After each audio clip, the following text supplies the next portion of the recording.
Assalamualaikum warahmatullahi wabarakatuh. Perkenalkan, saya Emi Lailatus Solehah, nomor absen 23 dari kelas 12 D1.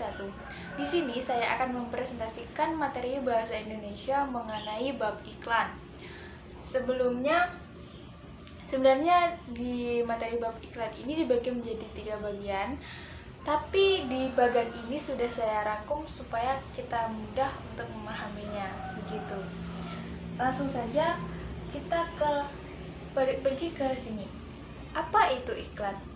Nah, kalau teman-teman belum tahu, mungkin iklan itu adalah pemberitahuan yang bertujuan untuk mendorong atau membujuk khalayak untuk melakukan sesuatu.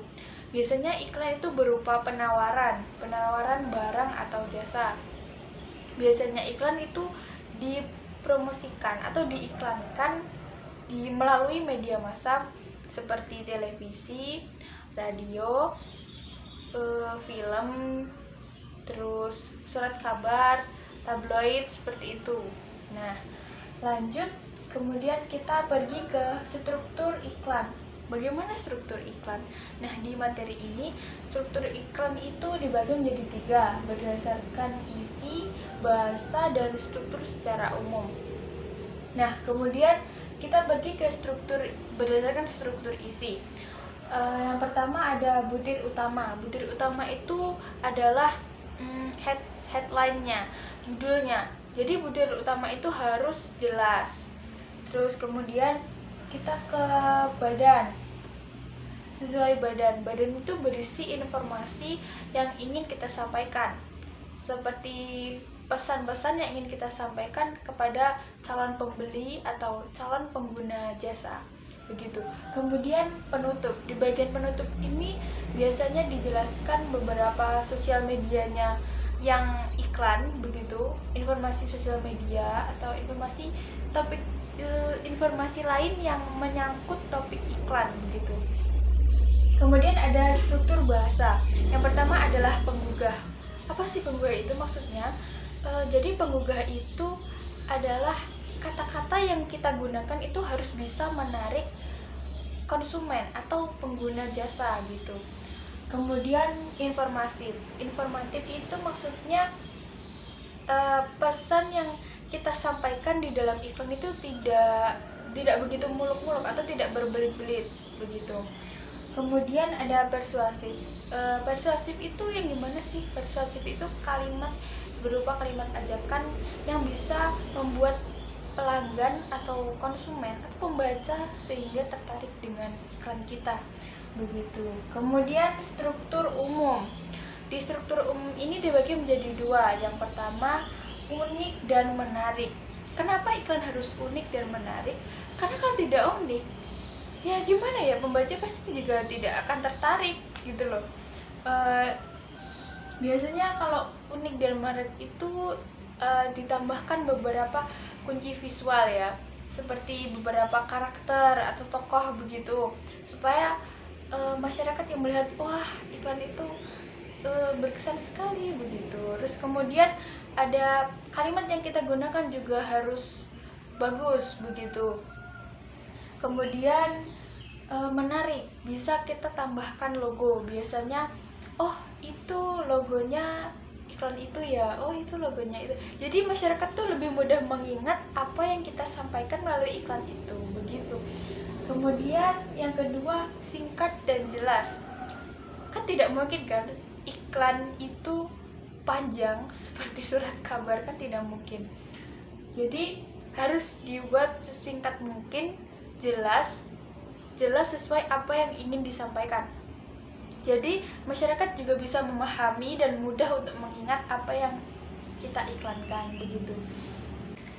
Lanjut, kita ke macam-macam iklan, yaitu ada iklan khusus, iklan secara umum, iklan berdasarkan media, iklan berdasarkan tujuan, iklan berdasarkan isi pesan, iklan berdasarkan cakupan wilayah, dan iklan berdasarkan fungsi. Nah, kita ke iklan khusus. Di iklan khusus dibagi menjadi 2, yaitu above the line dan below the line.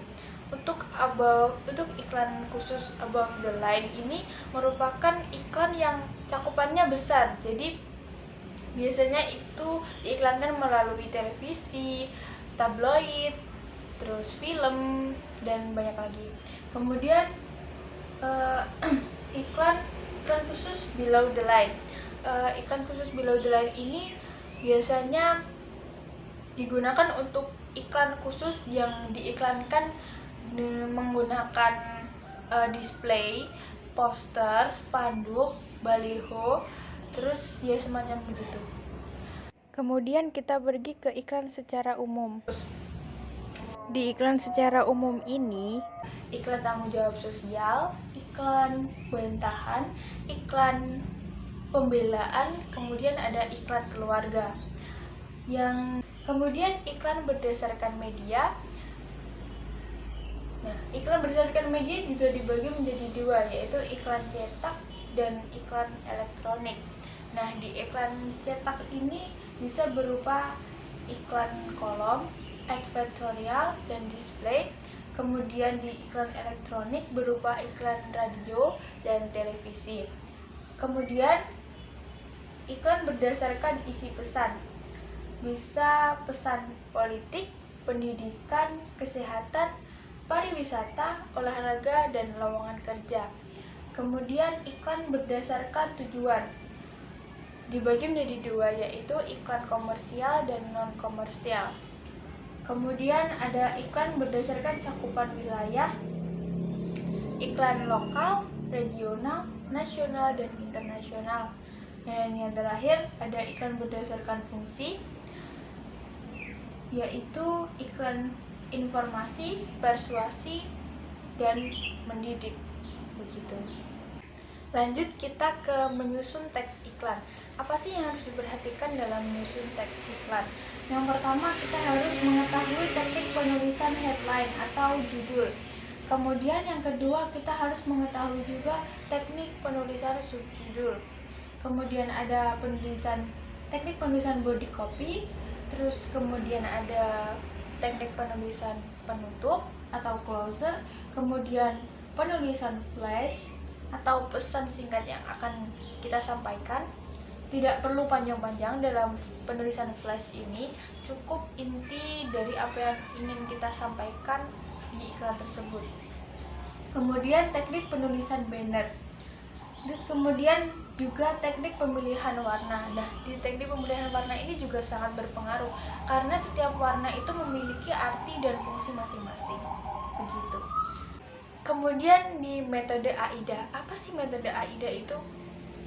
Nah, metode AIDA adalah yang A adalah attention atau perhatian.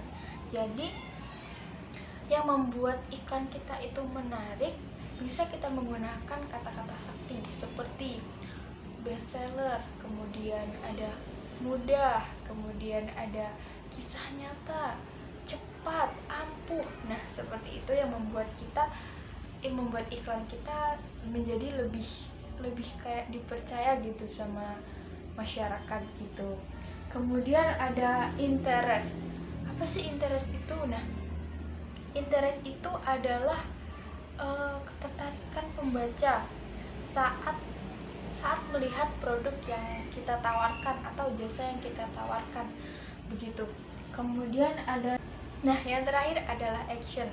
Nah, action ini digunakan untuk membuat pembaca itu lebih tertarik dan ingin melakukan sesuatu terhadap iklan yang kita tawarkan, gitu. Demikian presentasi yang dapat saya sampaikan. Semoga membantu. Wassalamualaikum warahmatullahi wabarakatuh.